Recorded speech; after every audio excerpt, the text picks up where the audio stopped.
អ្នក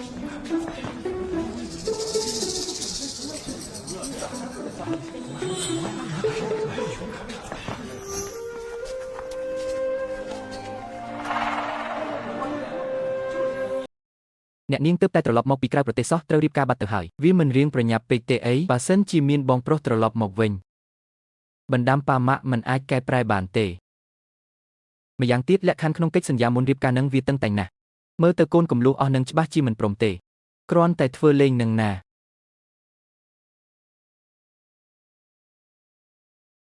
ពួកយើងសុទ្ធតែជាអ្នកមានមុខមានមាត់តើទុកឲ្យរងចាំយូរម្លេះនឹងហើយមិនសមតតែសោះរងចាំកន្លះថ្ងៃហើយខ្ញុំហួសចិត្តហ្មងខ្ញុំក៏មិនដឹងនាងកំពុងចាំអីដែរចាំកន្លះថ្ងៃហើយវើយនឹងហើយមិនយល់មុខគ្នាសោះមកហើយចេញមកហើយមុខមាត់ក៏មិនសូវស្អាតប៉ុន្មានដែរតើនរណាគេនឹងឈប់លោឡាទៅស្ដាប់ឲ្យច្បាស់ណាពួកលោកសុទ្ធតែជាអ្នកដែលមានកិច្ចសន្យារៀបការជាមួយអ្នកនាងខ្ញុំប៉ុន្តែស្វាមីគឺមានតែម្នាក់គត់បាននរណាអាចយល់ព្រមតាមលក្ខខណ្ឌបាននឹងក្លាយជាកូនប្រសារតកូលយីករបស់ពួកយើងនេះស្អីគេកិច្ចសន្យាមុនរៀបការកិច្ចសន្យាមានរយៈពេលតែ3ឆ្នាំហាមប៉ះពាល់រាងកាយហាមរស់នៅផ្ដេកផ្ដិតក្នុងនាមជាប្តីប្រពន្ធក្រោយ3ឆ្នាំផុតកំណត់នឹងទទួលបានមាស100ដំឡឹងឲ្យលុយនេះរៀបការខ្លាំងខ្លាយទេអីមិនឲ្យប៉ះទៀតចុះហេតុអីឯងត្រូវរៀបការជាមួយនាងនឹងហើយចាត់ទុកពួកយើងជាស្អីហ្នឹងកូនអភិជនដូចពួកយើងមិនអាចទ្រាំបានអេនេះជានរណាគេហ្នឹងស្លៀកពាក់កំសត់កំរំម្លេះលោកយល់ព្រមទទួលយកលក្ខខណ្ឌរបស់អ្នកនាងខ្ញុំទេកិច្ចសន្យានឹងផុតកំណត់នៅ3ឆ្នាំក្រោយមើលច្បាស់ហើយនៅចំណាំទុកផងក្រោយពេលរៀបការរួចមិនអាចប្រើក្បាច់គុណទៀតទេខ្ញុំយល់ហើយត្រឹមតែ3ឆ្នាំទេតម្រូវចិត្តខ្ញុំម៉ាច់ឆ្មងសូមអញ្ជើញអ្នកនាងយីកចេញមក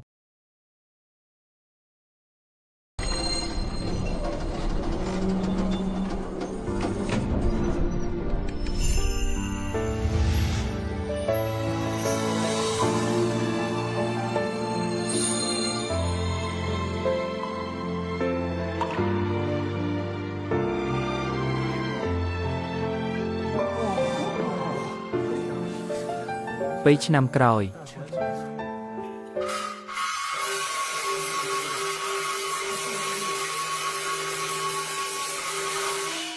ល្អ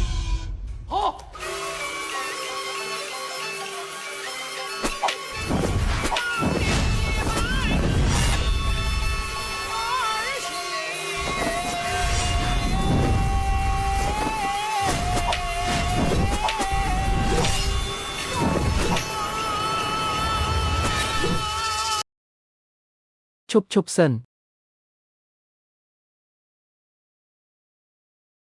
មិនក៏ឯងល្ងងម្លេះហាទូក្បាច់គុណរឿងនេះគេមិនមែនសម្ដែងអញ្ចឹងទេវើយអញមកនៅក្រុមយើងប៉ុន្មានឆ្នាំហើយកាយវិការប៉ុន្មាននឹងបង្រៀនមិនចេះសោះឲ្យឯងចង់ធ្វើឲ្យអញខឹងមែនទេនឹងលូឆឹងមិនហ៊ានទេលោកគ្រូប្រៀបដូចជាឪពុកខ្ញុំបង្រៀនទាំងចំណេះដឹងនិងផ្ដល់បាយទឹកមកពីសិស្សម្នាក់នេះល្ងងខ្លៅពេកលោកគ្រូបងលូឆឹងខំប្រឹងហាត់ដល់យប់ជ្រៅរាល់ថ្ងៃគាត់ខំប្រឹងណាស់ខំប្រឹងមានប្រយោជន៍ស្អីមកពីគេគ្មានទេពកោសល្យនឹងណាមួយថ្ងៃចេះតែវាយក្បាច់ទុនជ្រីគ្មានសាច់ការអីបន្តិចសោះហ្មងលោកគ្រូគាត់មាត់រឹងតែចិត្តទុនអញ្ចឹងឯងយកទៅនេះជាអត្ថបទនិងសម្ភារៈសម្រាប់ថ្ងៃស្អែក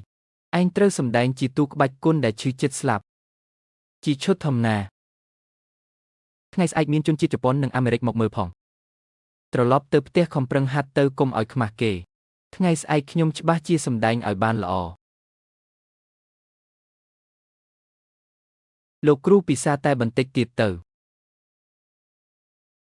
អញមើលគេទៅគ្មានកម្លាំងកំហែងអីបន្តិចសោះទុនជ្រីដូចមនុស្សមិនទាន់ហូបបាយអញ្ចឹងបងលូឆឹងខំប្រឹងបែបនេះថ្ងៃក្រោយច្បាស់ជាខ្លាយជាទូគិតយុះមិនខាន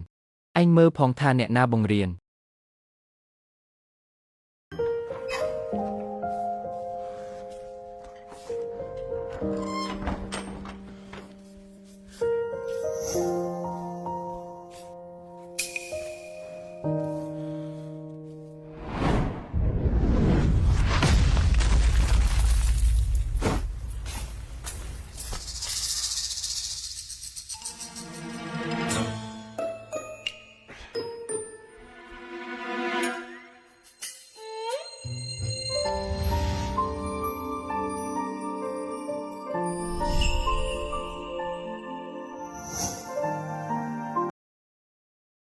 យប់ម្លេះទើបត្រឡប់មកវិញ